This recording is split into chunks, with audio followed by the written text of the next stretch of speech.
Hello and welcome to Shaw's Creative Stamping. I'm Tony Shaw and I'm an independent Stampin' Up! Demonstrator from Sayre, Pennsylvania. I would like to share a little card with you today featuring the Sweet Cherries bundle that goes along with the Cherry Builder Punch. These sell right now as a bundle in the catalog. They will be carrying over, but if you want to save 10%, you can purchase that before the end of the month.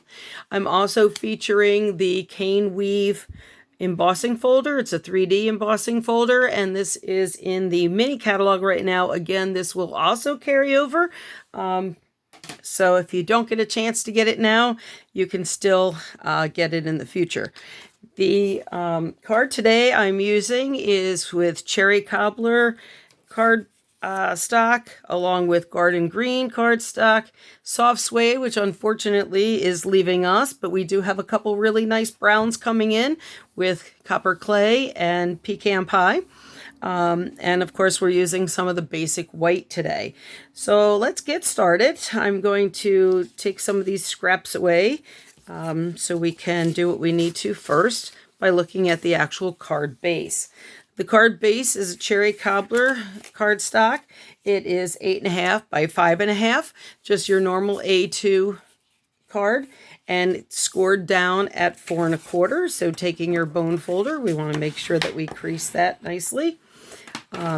I'm going to use 2 pieces of basic white today.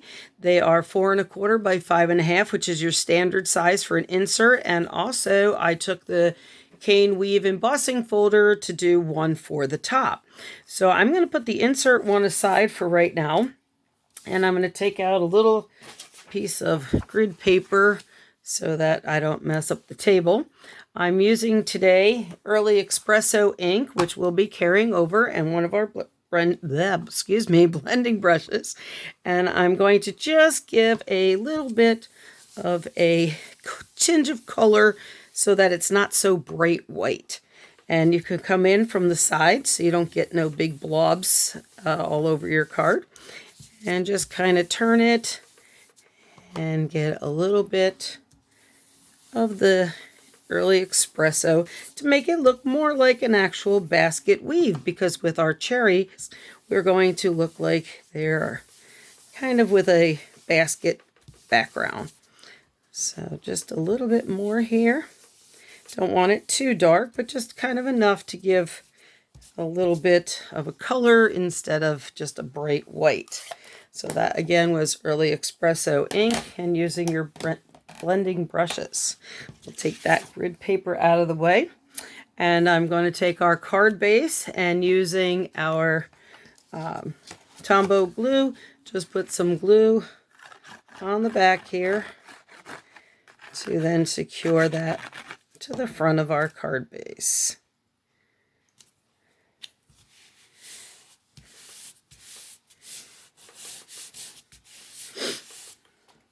Okay. I'll stick that off to the side. You can see up here in the corner, I had taken our Builder Punch. This is our Cherry Builder Punch. And with it, I used our scraps of Cherry Cobbler and Garden Green and punched out 2 different cherries with the stem and the leaves. And you can see how I just used a narrow strip, because then that fits in the punch a lot better without wasting too much. And with the Garden Green, I put it in so that I was just getting the stems and the leaves instead of punching out a whole big piece. So those are a couple little tips, hopefully, that'll help save some paper. And then you can slide it in your punch a little bit easier. What I did was I took a glue dot and I put it on the front of my base of the stem so that I can stick it behind the cherry itself. And then took another glue dot and stuck it at the base of the stem so I can, the base of the leaf, so I can stick it to the base of the stem. And one is going to stay flat on the card, and one we're actually going to pop up, so I put a few dimensionals on the back. So we're just going to set those first off to the side for a moment. I took the basket weave looking stamp, and with Early Espresso, I stamped it on our little piece of soft suede, which is 1.5 by 2 inches. And then there it goes. It fits right on.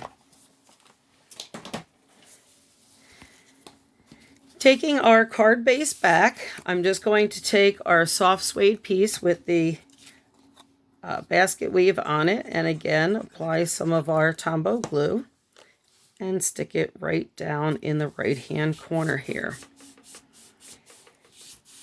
I'm going to take the flat cherry, the one without the dimensionals on it, and just put a little glue on the back of that and carefully on the stem and put that down right onto the little basket weave.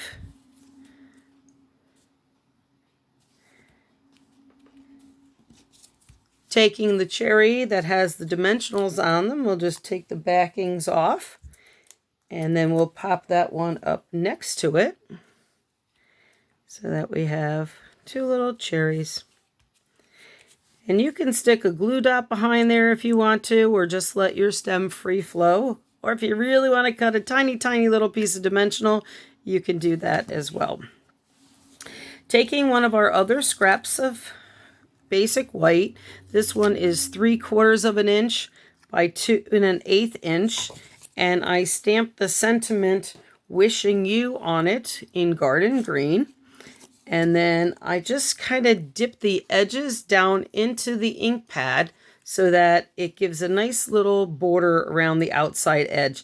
Sometimes when I'm doing white cardstock, I like to put a little extra color on the edges. I don't know, it's something with it being too white for me, I guess. I'm not sure.